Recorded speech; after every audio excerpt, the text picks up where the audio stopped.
룻기서는 정치적, 사회적, 영적으로 매우 혼란했던 사사 시대를 배경으로 합니다.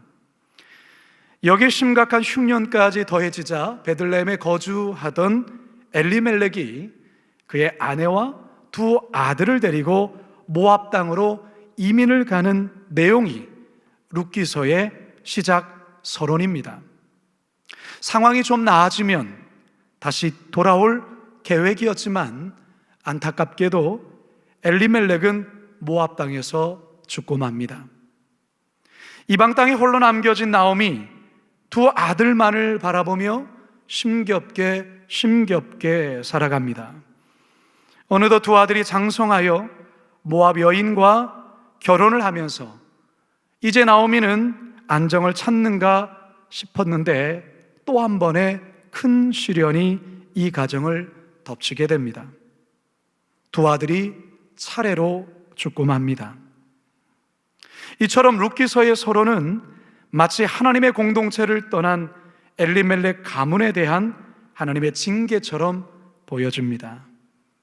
하지만 룻기서는 이와 같이 무서운 심판을 이야기하려는 것이 결코 아닙니다. 비록 연약해서, 비록 부족해서, 비록 잘못된 길로 나아간 인생이지만 하나님의 손을 붙잡고 다시 돌이키면 회복해 하신다는 소망의 메시지가 바로 이 룻기서의 말씀입니다. 그 단초가 되는 대목이라 할 수 있는 그 구절, 우리가 지난주 설교 가운데서 남았더라 라는 단어를 통해서 발견할 수 있었습니다. 오늘은 룻기서의 두 번째 이야기입니다. 모압 땅에서 남편과 두 아들을 잃은 비운의 여인 나오미와 두 며느리가 과연 어떠한 삶의 길을 선택하게 되는지 이제 다시 본문으로 돌아가 하나님의 살아계신 음성을 듣게 되길 주님의 이름으로 축원합니다. 따라 하시겠습니다. 다시 부르시는 주의 음성을 들어야 합니다.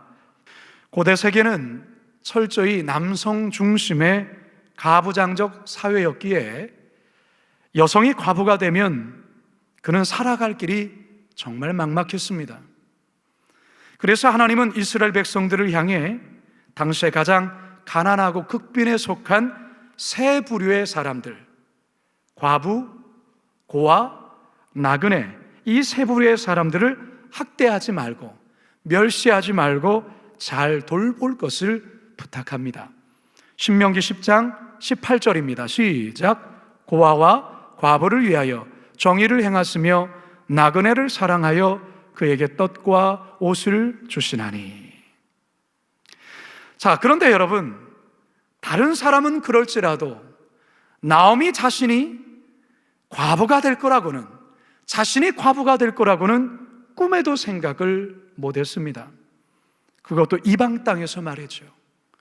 더욱이 자식들마저 일찍 세상을 떠날 것이라고는 상상조차 못했습니다. 자신도 자신이지만 이제 이 과부된 젊은 두 며느리 앞날이 캄캄할 뿐입니다. 이들 모두가 지금 벼랑 끝에 서 있습니다.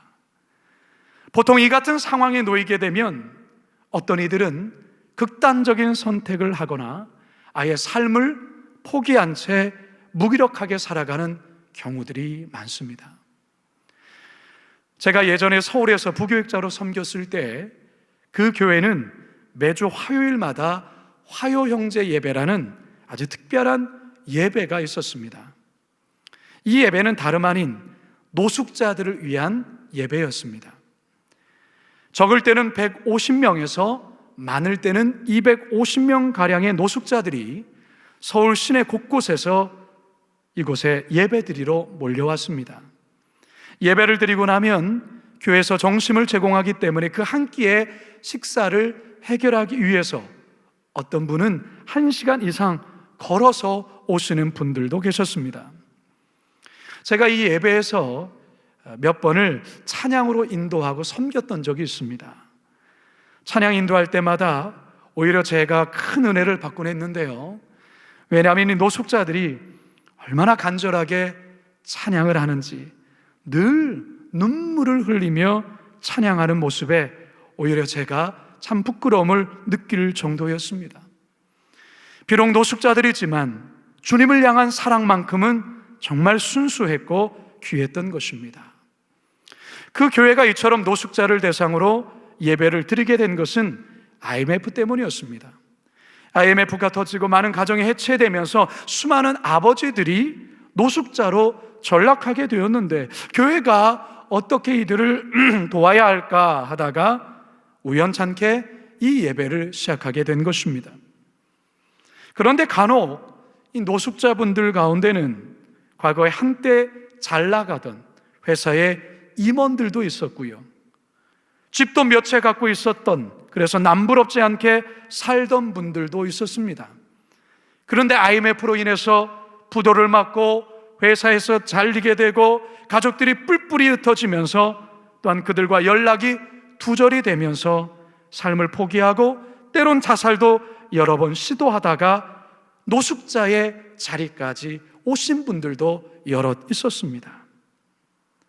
성도 여러분, 어느 누가 자신이 노숙자가 되리라 생각했겠습니까?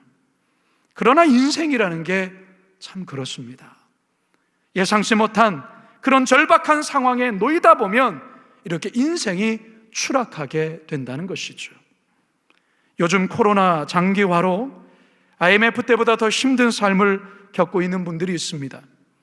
가정이 해체되고 우울증에 시달리고 심지어 노숙자로 전락하는 이들도 생기고 있습니다. 자살자 수도 급증하면서 하루 평균 37명이 목숨을 끊는다는 보고도 듣습니다. 사실 오늘 주일이 자살 예방을 위한 생명보듬 주일로 사실 지키는 주일입니다. 많은 이들이 자살하고 있는, 생명이 경시되어져 가는 지금의 상황 속에 교회가 자살을 예방하자, 생명보듬 주일로 지키자라고 지키는 주일이 바로 오늘입니다. 성도 여러분, 인간이 강한 것 같지만 결코 그렇지 않습니다. 참 연약한 존재가 인간입니다. 잘 지내다가도 어느 날 벼랑 끝에 내몰리게 되면 한없이 추락하는 게 인간입니다. 너 같은 거 죽어버려, 너는 실패자야, 살아봤자 짐덩어리밖에 되지 않아, 죽는 게 나아, 이런 소리가 내면에서 들려오죠. 이 소리에 귀를 기울이면 이와 같이 극단적인 선택을 하게 되는 것입니다. 이것은 마귀가 들려주는 거짓 음성입니다. 우리 주님은 여러분을 향해서 끊임없이 너는 실패자가 아니야, 괜찮아, 다시 시작하면 돼, 살아야 돼 라고 말씀하십니다. 오늘 본문이 이 룻기서가 우리들에게 들려주시는 주의 음성입니다. 이 주님의 음성을 들어야 합니다. 나오미의 내면에도 이 두 가지 음성이 들렸습니다. 너 죽어버려, 너 실패자야 라는 거짓 음성, 사단의 음성이 있었지만 나오미는 베들레헴에 양식이 생겼다는 소식을 듣고 그 소식 속에 하나님이 나를 다시 베들레헴으로 부르신다는 주의 음성으로 듣고 이 음성을 붙들게 됩니다. 바로 이것이 회복의 시작입니다. 6절 함께 읽겠습니다. 시작. 그 여인이 모압 지방에서 여호와께서 자기 백성을 돌보시사 그들에게 양식을 주셨다함을 듣고 이에 두 며느리와 함께 일어나 모압 지방에서 돌아오려 하여. 성도 여러분, 하나님은 여러분의 형편을 결코 모르시지 않습니다. 여러분들이 무엇 때문에 낙심하며 때론 삶이 무너졌는지도 아십니다. 우리 주님은 여러분들을 다시 회복하기를 원하십니다. 이 시간 영적인 베들레헴으로 우리 모두를 부르시고 계십니다. 혹 연약해서, 혹 시험 들어서, 혹 실수해서 모압 땅으로 내려갔다 해도 다시 베들레헴으로 돌아오라 말씀하십니다. 이 음성을 붙들 때 우리는 살 수 있습니다. 우리는 회복할 수 있습니다. 우리가 잘 아는 찬송가 540장, 주의 음성을 내가 들으니 사랑한단 말일세, 믿는 마음으로 주께 가오니 나를 영접하소서. 우리 같이 한번 이 찬양 불러보도록 하겠습니다. 주의 음성을 내가 들으니 사랑한다 말일세. 믿는 마음으로 주께 가오니 나를 영접하소서. 내가 매일 십자가 앞에 더 가까이 하오니 구세주의 흘린 보배 비로소 나를 정케 하소서. 바라기는 시간, 우리를 베들레헴으로 다시 부르시는 이 주님의 음성을 듣고 모압 땅, 절망의 땅, 그 자리를 훌훌 털고 일어나 베들레헴으로 다시 돌아가시는 우리 모두가 되기를 주님의 이름으로 축원합니다. 두 번째 한번 따라하겠습니다. 지금 일어나야 돌아갈 수 있습니다. 그리스 신화의 시간의 신이자 기회의 신이라 불리우는 카이로스 신이 있습니다. 여러분이 지금 화면에 보여드리는 이 카이로스 신인데요, 아주 특이한 모습을 하고 있습니다. 앞에는 머리가 풍성한데 뒤에는 대머리입니다. 머리가 없습니다. 그리고 발에는 날개가 달려있고 저울과 칼을 들고 있습니다. 왜 이런 모습을 할까? 무엇을 의미하는 걸까? 앞에 머리가 풍성한 이유는 사람들이 발견했을 때 쉽게 붙잡을 수 있도록 되어 있습니다. 하지만 지나가서 다시 붙잡으려 하면 대머리이기 때문에 잡을 수가 없다는 의미입니다. 발에 날개가 달린 이유는 빨리 사라진다는 것입니다. 저울을 들고 있는 이유는 기회가 왔을 때 정확히 판단하라는 것이며, 칼을 들고 있는 이유는 칼같이 단호히 결단하라는 의미입니다. 이게 무엇을 의미한다고요? 기회를 의미하는 것입니다. 많은 사람들이 좋은 기회가 주어져도 놓치는 이유가 있습니다. 너무나도 많은 생각에, 복잡한 생각에 미적대다가 주어진 기회를 놓치고 마는 것입니다. 지금 나오미는 베들레헴에 양식이 생겼다는 소식을 듣자 자신을 베들레헴 땅으로 부르시는 주님의 음성을 듣게 됩니다. 그렇다면 이제 나오미 어떻게 해야 됩니까? 앞뒤 볼 것 없이 모압 땅에서 일어나 베들레헴으로 돌아가야 합니다. 자, 그런데요, 이게 생각처럼 쉬운 게 아닙니다. 여러 복잡한 생각들이 떠오릅니다. 돌이키기에 너무 늦은 건 아닌가? 라는 생각이 자꾸 듭니다. 사실 지금 나오미는 많이 늙어 있습니다. 12절 상반절에 보면 내 딸들아 되돌아가라, 나는 늙었으니. 이 나이에 다시 베들레헴으로 돌아가 보았자 무슨 소망이 있겠는가라는 생각이 들었던 것입니다. 무엇보다도 베들레헴으로 돌아갔을 때 자신은 알고 있는 이웃들이 비웃지는 않을까? 야, 저 나오미 나갈 때는 굉장히 당당하게 나갔는데 아니 저렇게 쫄딱 망하고 돌아왔어? 이런 비웃지는 않을까라는 두려움이 생겼던 것입니다. 그래서 나오미는 베들레헴으로 지금 가야 되는 걸 알지만 자꾸 멈칫하게 되었던 것이죠. 하지만 나오미 이내 마음을 다잡습니다. 그리고 결단합니다. 자리에서 일었습니다. 그리고 과감히 베들레헴 향하여 걸어갑니다. 6절 하반절 7절 함께 읽습니다. 시작. 이에 두 며느리와 함께 일어나 모압 지방에서 돌아오려 하여 있던 곳에서 나오고 두 며느리도 그와 함께하여 유다 땅으로 돌아오려고 길을 가다가, 여러분 동사 저 노란 글씨를 주목해서 보십시오.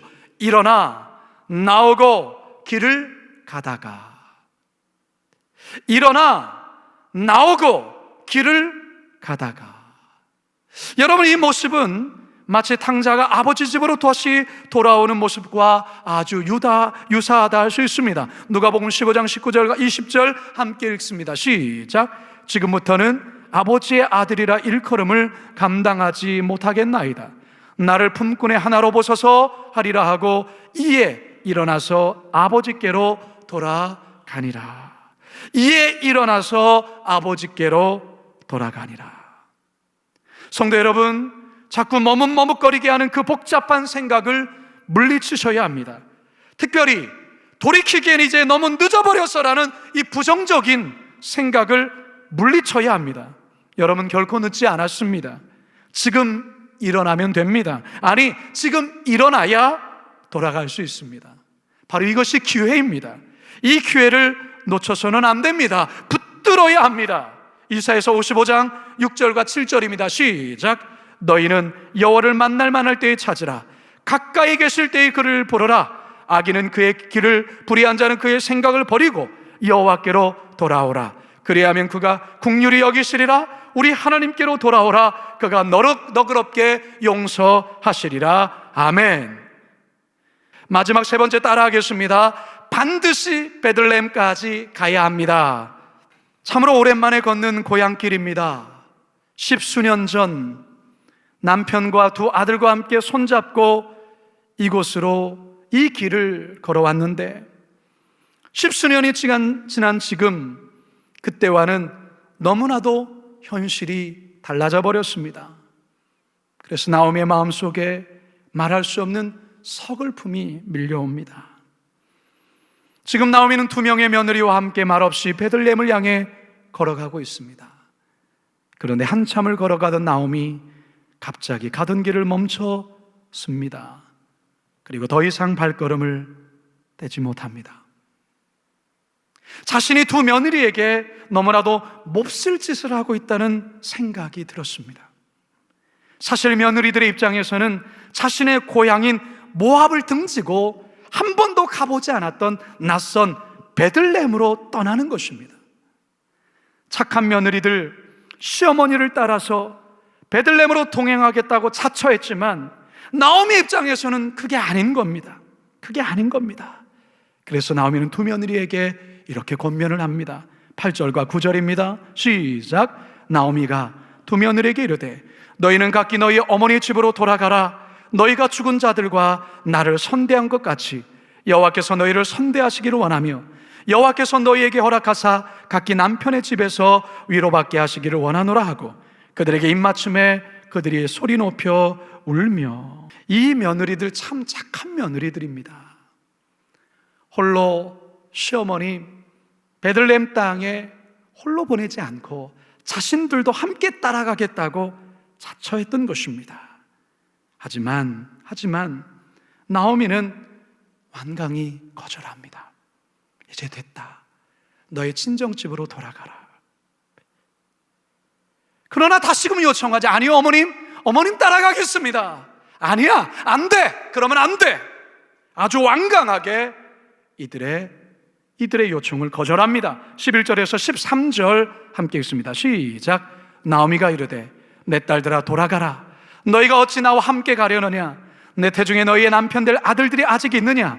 내 딸들아 되돌아가라. 나는 늙었으니 남편을 두지 못할지라. 가령 내가 소망이 있다고 말한다든지 오늘 밤에 남편을 두어 아들들을 낳는다 하더라도 너희가 어찌 그들이 자라기를 기다리겠으며 어찌 남편 없이 지내겠다고 결심하겠느냐? 내 딸들아 그렇지 아니하니라. 시어머니의 갑작스러운 단호함에 처음에는 당황을 합니다. 아니요 어머님 아닙니다. 어머니 혼자 돌려보낼 수 없습니다. 저희들 함께 가겠습니다. 그러나 완강한 이 어머니의 말에 처음엔 당황했지만 결국 두 며느리의 선택이 갈리게 됩니다. 14절 함께 읽습니다. 시작. 그들이 소리를 높여 다시 울더니 오르바는 그의 시어머니에게 입맞추되 룻은 그를 붙쫓았더라. 오르바는 그의 시어머니에게 입맞추되 무엇을 말하는 겁니까? 그의 친정인 모압 땅으로 다시 되돌아갔다라는 의미입니다. 하지만 룻은 끝까지 시어머니를 따라 베들레헴까지 따라갑니다. 여러분, 오르바도 그렇고 룻도 그렇고 이들 모두는 베들레헴으로 가겠다라고 결심한 자들이었습니다. 그래서 이들 모두가 함께 출발하였습니다. 어느 정도 함께 동행도 하였습니다. 그러나 베들레헴까지 이른 며느리는 오직 룻밖에는 없습니다. 왜 이런 결과가 있게 된 걸까요? 오르마는 결국 현실을 직시했던 것입니다. 사실 베들레헴으로 가보았자 가나안에서 벗어나기 힘듭니다. 그러나 이제라도 모압으로 돌아가면 시어머니 나오미의 말처럼 베들레헴보다는 나은 삶을 살 수 있겠다, 그렇게 판단한 것입니다. 아주 똑똑하고 합리적인 판단처럼 보이죠. 그런데 룻은 시어머니를 따라갑니다. 왜 그랬을까요? 왜 그렇게 결정했을까요? 다음 주를 기대하시라. 개봉 박두. 다음 주에 이에 대한 자세한 설명을 나눌 것입니다. 룻은 오르바가 보지 못했던 것을 보았습니다. 어떠한 희생이 있더라도, 어떠한 아픔이 있더라도 나는 베들레헴으로 가고야 말리라는 오르바가 보지 못했던 영적인 비밀을 보았던 것입니다. 그것을 붙들었던 것이죠. 성도 여러분, 아무리 출발이 좋아도 끝이 좋아야 좋은 것입니다. 끝까지 가야 성공하는 것입니다. 어떤 어려움이 있어도 힘들어도 베들레헴까지 도달해야 합니다. 성도 여러분, 천국을 향해 걸어가는 우리들도 마찬가지입니다. 천국에까지 도달해야 하는 것입니다. 시작만 천국행이 되어서는 안 됩니다. 마지막까지 천국에 이르러야 합니다. 뿐만 아닙니다. 우리에게 주어진 직분, 나에게 주어진 사명, 나에게 맡겨진 일도 마찬가지입니다. 출발만 좋아서는 안 됩니다. 끝이 좋아야 합니다. 끝까지 감당해야 합니다. 어느 성도님이 이 본문을 묵상하다 마음에 주신 감동을 가지고 한 시를 썼습니다. 시의 제목 베들레헴까지라는 시입니다. 베들레헴까지, 베들레헴 떠나 모압으로, 모압에서 베들레헴까지 10년 세월이 지났습니다. 이제라도 돌아왔으니 참 다행입니다. 모압 떠나는 길 힘들고 어려워도 베들레헴까지 이르리라. 창피하고 부끄러워도 빈털터리가 되었어도 나 돌아가리라. 더 큰 부끄러움은 하나님 떠남이니 베들레헴 이르는 길 험하고 힘들어도 우리 돌아가리라. 성도 여러분, 이제 저는 말씀을 마치려 합니다. 오늘 본문은 완전히 망해버린 것처럼 보이는 이 나오미의 가정에 대한 회복의 시작을 알리는 말씀입니다. 성도 여러분, 우리 주님께서는 다양한 방법을 통하여 저와 여러분들을 회복의 자리로 부리고 계십니다. 말씀 있는 자리, 기도의 자리, 주님과 교제가 있는 자리, 바로 우리들의 베들레헴으로 부르고 계십니다.